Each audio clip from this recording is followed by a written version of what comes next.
Bonjour à tous et bienvenue sur Swissborg Mania, la chaîne crypto qui se passionne pour l'écosystème de Swissborg et l'investissement dans les cryptoactifs. J'espère que vous allez bien.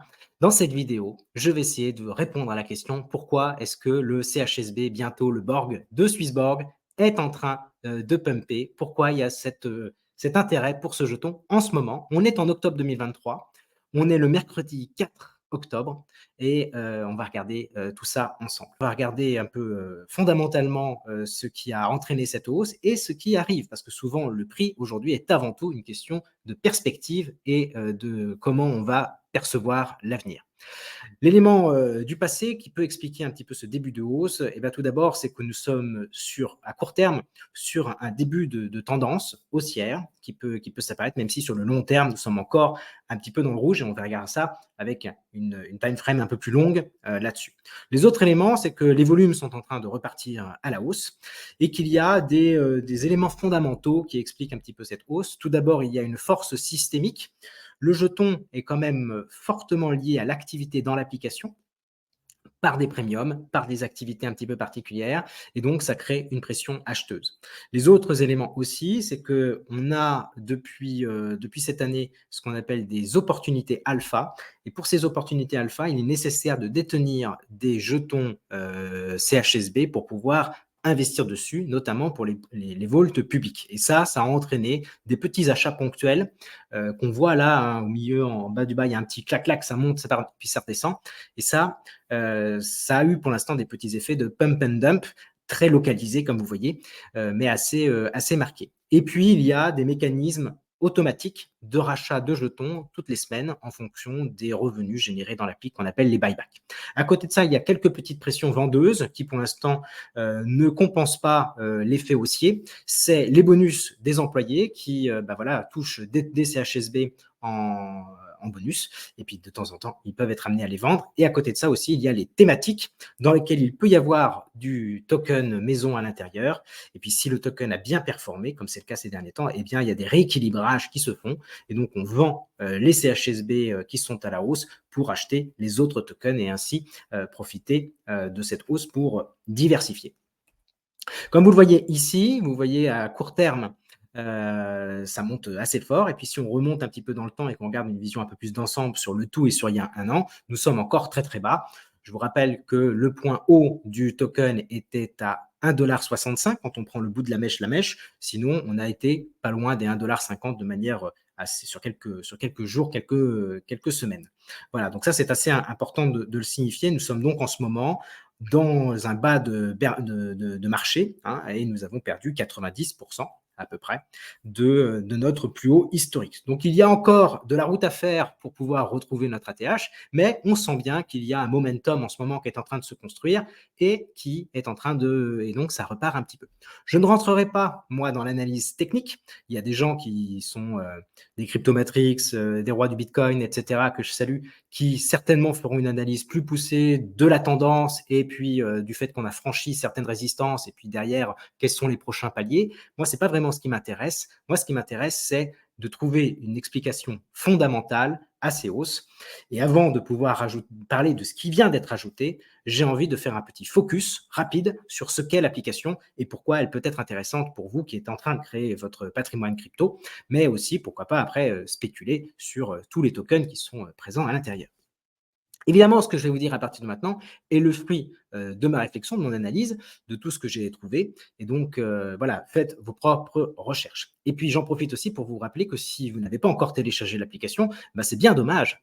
Vous pouvez le faire. Il y a un lien qui se retrouve dans la description. Et puis, si vous déposez 50 € minimum, eh bien, vous pourrez toucher un ticket à gratter d'une valeur pouvant atteindre 100 €. Et ce seront des CHSB, le token de la plateforme, qui vous seront distribués. Alors, qu'est-ce que c'est que l'application? Qu'est-ce que c'est que Swissborg? Bah, c'est pour moi l'application crypto la plus simple et la plus fiable pour investir, faire la démarche de je n'ai pas de crypto et hop, j'en ai à nouveau. J'en ai enfin j'en ai. Alors, comment s'est construite cette application? Elle s'est construite autour d'une idée forte, c'est que la réglementation est importante, est essentielle pour onboarder, accueillir les nouveaux utilisateurs de demain, pas simplement des geeks, pas simplement des financiers, mais monsieur, madame, tout le monde. Et pour embarquer monsieur, madame, tout le monde, il faut qu'il y ait des règles, qu'il y ait des cadres et que les gens puissent les comprendre. Voilà. Et c'est pour ça qu'il y a une réglementation. Et donc, Swissborg a accepté dès le départ, dès le D1, le premier jour, eh bien, de suivre les règles.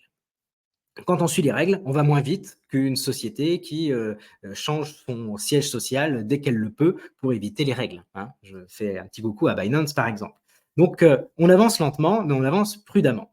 Et donc, aujourd'hui, on est réglementé auprès de l'AMF, l'autorité des marchés financiers, et également en Estonie, ce qui permet, avec le siège social qui est depuis le début à Lausanne, en Suisse, eh bien, de pouvoir proposer les services dans toute l'Europe et puis dans quelques autres pays à travers le monde. Je pense au Canada, je pense à des pays asiatiques également. Voilà. Donc, ça, c'est un premier élément. Le deuxième élément qui est, à mon avis, essentiel, c'est la sécurité, parce que la crypto, bah, c'est au cœur, le cœur des sujets, c'est la détention des actifs, la propriété des actifs. Et donc, chez Swissborg, vous êtes propriétaire des cryptos qui sont à l'intérieur. Ça, il n'y a pas de débat là-dessus, vous en êtes propriétaire, mais vous choisissez de ne pas gérer directement vos clés privées parce que ça implique une certaine connaissance, une certaine maîtrise. Donc, tant que les fonds sont dans l'application, vous confiez à Swissborg la responsabilité de gérer vos clés privées, vos clés publiques, vos clés privées et donc vos capitaux. Mais ce qui est très important de noter, c'est que les capitaux sont séparés de l'entité Swissborg. Ce sont vos fonds à vous et vous avez la possibilité de les surveiller avec des rapports qui sont produits tous les mois, avec des arbres de Merkle et qui permettent par des solutions cryptographiques pour vous, individus, de vérifier qu'il y a bien les fonds dans la plateforme et qu'ils n'ont pas fait autre chose avec. Voilà. Donc ça, c'est très très important, c'est présent et c'est disponible pour tous de vérifier ça. Et ce n'est pas très fréquent dans l'écosystème, hein. Il y a beaucoup de plateformes qui sont complètement des boîtes noires opaques où on ne sait pas qu'est-ce qu'ils font avec votre argent. Là, c'est très clair.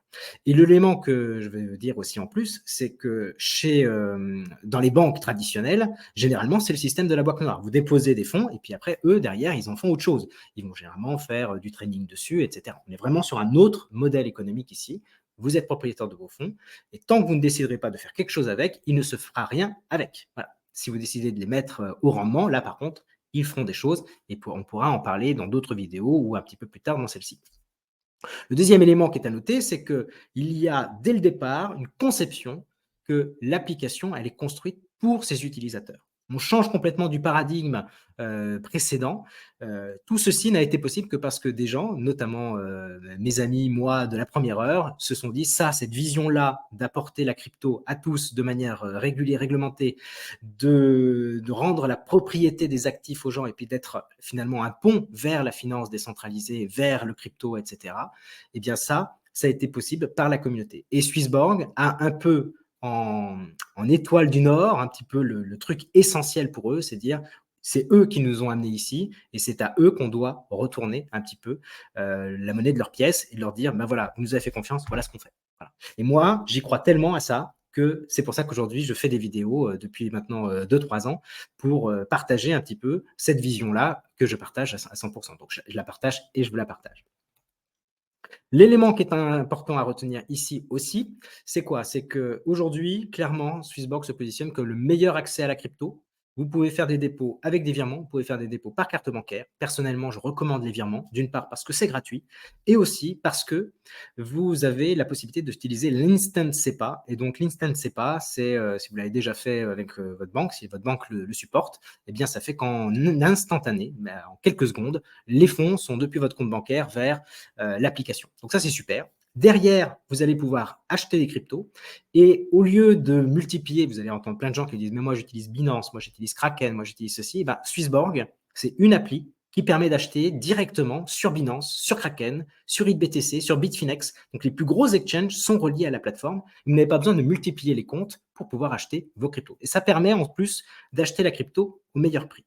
Une fois que vous avez acheté votre crypto, vous avez le choix de les laisser dans l'application et de vous servir des services qu'il y a dans l'appli, ou vous pouvez tout à fait les sortir de l'application, puisque c'est de la vraie crypto que vous achetez, là encore une fois, et vous allez pouvoir les envoyer sur un Ledger, un Trésor, ou un MetaMask, un Rabbi, ce que vous voulez. C'est de la vraie crypto, donc vous pouvez en faire ce que vous voulez. Vous n'êtes pas bloqué de ce point de vue-là. Alors, quels sont les services qu'on peut retrouver dans l'application? Déjà, un premier service que j'aurais pu parler sur la slide avant, c'est qu'il y a une fonctionnalité Auto-Invest qui vous permet d'automatiser les rentrées sur le marché. Vous pouvez dire, ben moi, je veux acheter du Bitcoin 10 € par jour. C'est possible. vous le programmez une fois, c'est réglé. Donc en plus, si vous mettez en place un virement programmé vers l'appli, pop, pop, pop, vous investissez automatiquement dans les jetons qui vous plaisent. Donc là, il y a la possibilité pour la personne qui s'y connaît un petit peu de dire, moi, c'est du Bitcoin que je veux, moi, c'est de l'Ethereum que je veux du Solana, je veux, voilà, plein de tokens. Il y a plus d'une cinquantaine de tokens. Les plus forts et les plus costauds sont déjà listés. Et vous faites du choix, pop, pop, pop, je veux celui-ci, celui-là, celui-là. Une fois que vous avez ces tokens, vous pouvez tout à fait décider de les mettre en rendement dans la DeFi ou alors dans la protection, la sécurisation des blockchains pour ce qu'on appelle du proof of stake. Donc, il y a plein de stratégies qui existent, des stratégies très peu risquées comme des stratégies un peu plus risquées. Et évidemment, plus il y a du risque, plus il y a du rendement. Donc là, c'est à l'individu de choisir soit de ne rien faire, soit de les placer en rendement. Et donc là, c'est un petit peu, vous faites à votre sauce. Le deuxième élément qui est possible toujours dans l'application, eh bien, c'est de faire confiance à des gérants de chez Swissborg qui connaissent très bien le marché et qui se disent, moi, je pense qu'il y a un coup à jouer, par exemple, sur les blockchains, les infrastructures blockchain. Et donc, ils ont créé une thématique qui s'appelle Best Blockchain. Et vous mettez 10 balles, 100 balles, 500 balles, c'est le montant que vous avez envie de mettre. Et eux, automatiquement, ils vont allouer ces fonds-là entre les différents tokens et ils ne vont pas simplement les faire en une fois, choisir une fois, ils vont le rééquilibrer, l'adapter régulièrement, sortir les mauvais jetons, rajouter les nouveaux, ceux qui sont en tendance, et comme ça, vous êtes un petit peu en autopilote, vous n'avez pas besoin de faire grand-chose. Donc ça, c'est très important, je pense, de préciser, donc, que vous pouvez faire les choses à votre sauce, comme vous pouvez confier les capitaux à Swissborg. Et donc là, ainsi, vous avez une gestion profilée. Le troisième élément, c'est qu'il y a des outils à l'intérieur de l'application pour surveiller ce que vous faites, comment se comporte votre argent. Où c'est que vous êtes en gain, où c'est que vous êtes en perte, quel est votre point haut, votre point bas, etc. Il y a pas mal de données et ça, ce sont des choses qui vont continuer à s'améliorer dans le temps. J'attends beaucoup sur l'amélioration de ces données, mais il y en a déjà pas mal qui sont offertes et tout ça est assez simple d'utilisation. Alors ensuite, et là, c'est là que ça nous intéresse, parce que le jeton CHSB, qui va bientôt s'appeler Borg, est au cœur de tout ça, et on va pouvoir booster son expérience en détenant ce token-là. Il est multi-utilité, c'est-à-dire que c'est un peu un couteau suisse. On est en une application développée en Suisse, ils ont pensé au couteau suisse. Donc, il ne va pas simplement vous servir à étaler votre beurre sur votre pain, il va vous servir à plein de choses. La première des grosses utilités, c'est le premium. Vous acceptez de bloquer une certaine quantité de tokens dans un coffre pendant 365 jours, et dès le premier jour, vous allez avoir des avantages, notamment une réduction des frais, un boost des rendements dans les stratégies de rendement sur vos tokens.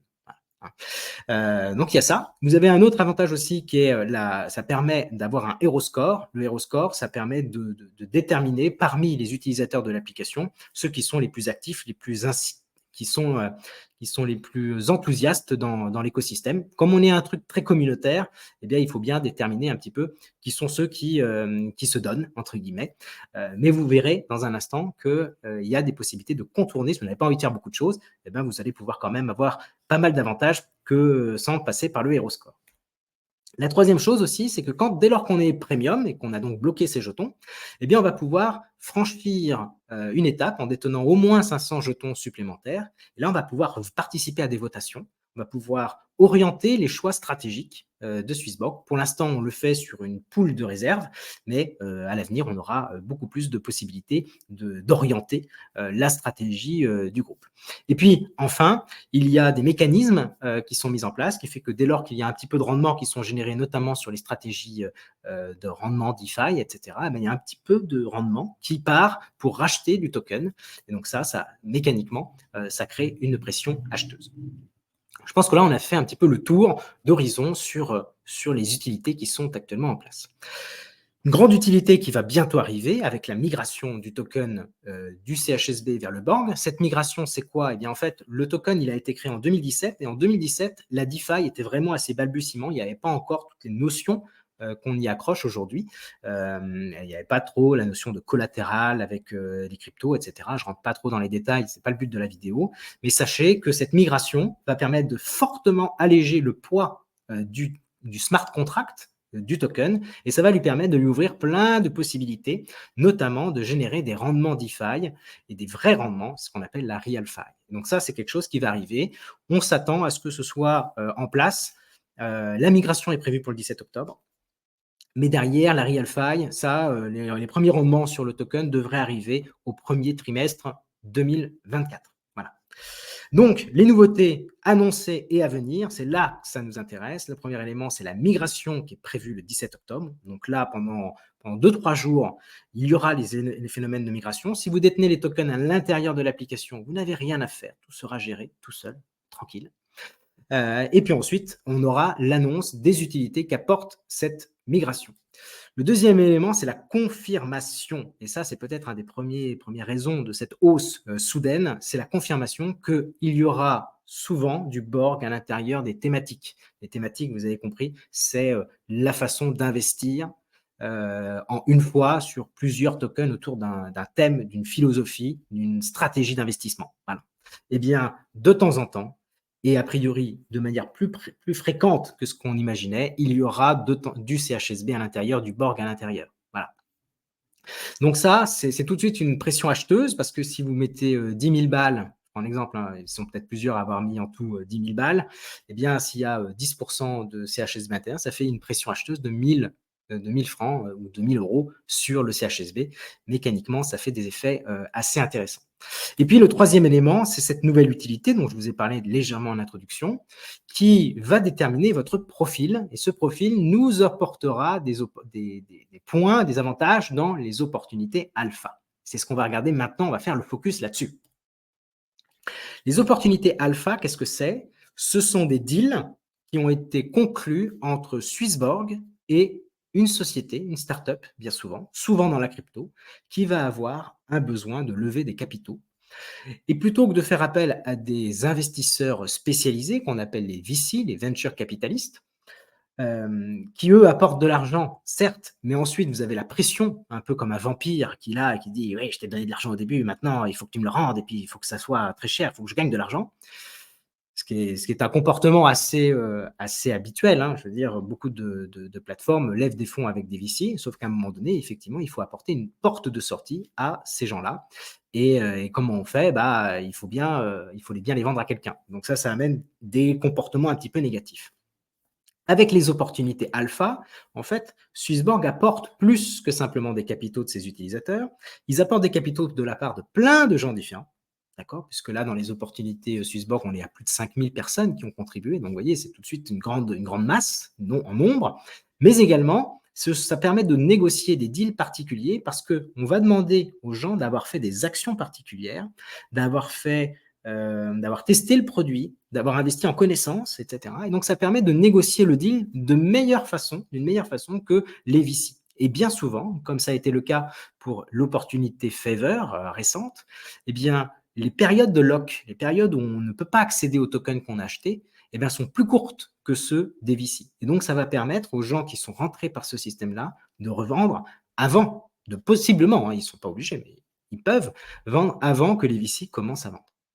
Donc, on les reçoit avant, on peut les recevoir éventuellement moins cher. Donc, c'est vraiment des opportunités très intéressantes.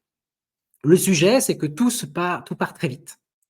Ces opportunités alpha, c'est vraiment des succès fulgurants. C'est-à-dire qu'il y a peut-être 10%, 15% des gens qui arrivent à entrer à l'intérieur, tellement il y a de demandes.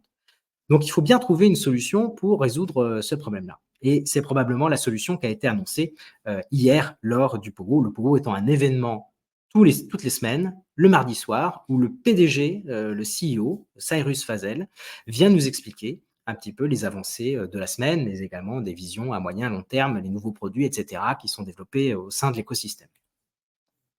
Donc, on avait le Hero Score, qui était un système où on faisait des actions, donc c'était des actions d'investisseurs. Hein. Je détiens du token maison, j'investis dans les thématiques, je mets en place des achats récurrents, enfin, vous voyez, ce genre de choses où je montre que je suis actif auprès de l'écosystème. Et bien là, ça donnait l'opportunité pour les meilleurs, dans ce cadre-là, d'avoir accès à ces opportunités-là. Ça restait quand même limité en nombre, 50, top 100 et top 1000. Hein. On est plus de 750 000 dans l'application. Donc voilà, pour remettre un petit peu les données. Donc c'est forcément ténu. À côté de ça, ils comprennent bien, il y a une notion qu'il faut comprendre, c'est que être actif, ça n'est pas donné à tout le monde. Et tout le monde n'a pas le temps d'être là à faire des choses sur son application régulièrement, même s'il y a des systèmes automatisés. Donc l'astuce, ça va être de dire, vous avez à avoir le choix. Soit vous êtes actif et à ce moment-là, vous arriverez à avoir le meilleur du meilleur. Et si vous n'êtes pas très actif, vous pouvez, en détenant du token maison, accéder à ces services-là. Voilà. On crée un chemin parallèle qui évite l'activité quotidienne, mais qui passe par la détention, la fidélité envers le projet et les tokens maison. Je dis fidélité, mais il faudrait plutôt comprendre ça comme une accumulation ou une détention importante des tokens. Donc, ce qui va se passer, c'est qu'on va avoir la possibilité d'accumuler ces jetons Borg. Et puis, si vous en avez très peu, ben, vous serez une sorte de bébé Borg. Et puis, si vous en avez un peu plus, vous serez une sorte de robot Borg. Et puis après, vous serez peut-être un super méga robot. En tout cas, ça va générer un profil, un rang. Et ce rang est fonction de la quantité de tokens que vous avez dans l'appli. Ça va donc nous faire une courbe de croissance où on commence petit, on finit par aller très haut et puis éventuellement on devient un véritable héros de l'écosystème. Alors ce qu'il faut noter, c'est que cette mise en place va intervenir lors de la migration du token qui a lieu le 17 octobre. On n'a pas encore tous les tenants et aboutissants. D'accord. On ne sait pas quels sont les niveaux. Est-ce qu'il faut détenir 500 jetons, 1000 jetons, 10 000 jetons, 15 000, 20 000, on ne sait pas. Hein, voilà. Ensuite, les designs que je vous ai montrés là ne sont pas les designs définitifs. Ça, c'est simplement pour donner une idée de ce que ça pourrait être. Mais ils nous ont dit, ça, on les a pris au sein d'un membre de la communauté, donc je salue Killer of Supply, qui a été celui qui a créé tout ça, ces images-là, mais ils travaillent sur leur propre design. Donc ça, c'est intéressant de noter. Et on ne connaît pas non plus les avantages que vont apporter ces rangs-là. Hein. Il va y avoir des avantages, mais on ne les connaît pas encore. Donc notez qu'en fait, lui, le PDG dit, on rentre dans une phase d'accumulation, vous pouvez acquérir dès aujourd'hui des tokens parce que cette utilité-là va être annoncée plus tard, le 17 octobre. On continue. Et donc ça, à mon avis, c'est important de comprendre la dimension que ça prend et pourquoi ça peut entraîner une hausse du prix, comme on est en train de la connaître. Le premier élément, c'est que jusqu'à présent, nous étions avec le système des premiums. Donc, vous achetiez une certaine quantité de tokens et vous aviez les avantages qui sont liés. Ces tokens, vous pouviez toujours passer à 5000, le premium à 2000 jetons, le premium à 7500 jetons, à 20 000 jetons. Mais bon, une fois que vous avez le top du top, les 20 000, bah, pourquoi acheter le unième de plus ou le 500 de plus ou 1000 de plus? Il n'y avait pas de raison particulière. Hein. On en avait à une époque où on avait un rendement, mais tant que le rendement n'est pas revenu, et il va revenir début d'année 2024, c'était un peu compliqué de le justifier. Donc, on va garder ce système-là, je pense, hein, sur le premium avec des réductions de frais et des boosts de rendement, mais on va rajouter une notion supplémentaire.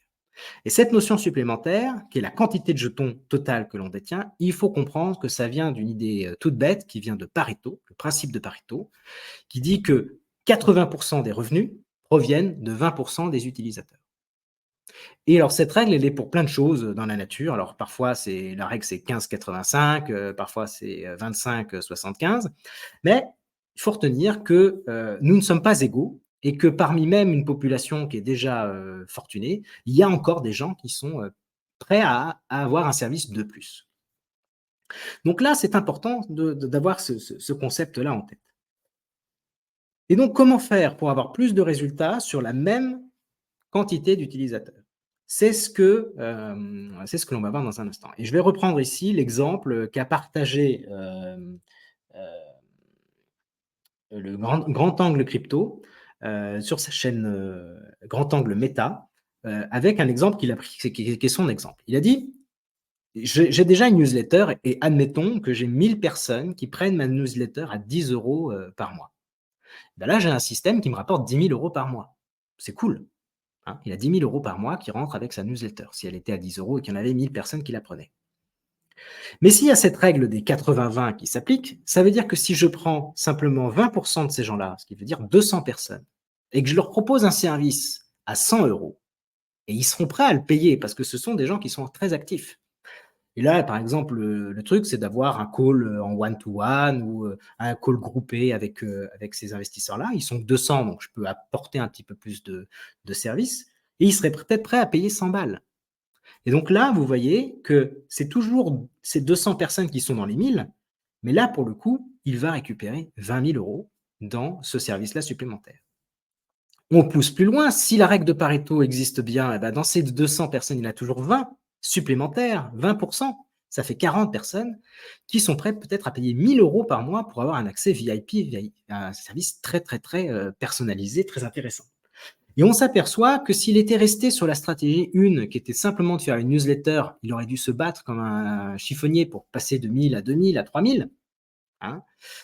Mais là, simplement en apportant un service à sa base d'utilisateurs existante, un service supplémentaire, mais qui ne va pas toucher tout le monde, mais simplement une minorité, eh bien, il arrive à passer de 10 000 à 70 000 € de chiffre d'affaires mensuel. Alors là, on comprend un peu la logique.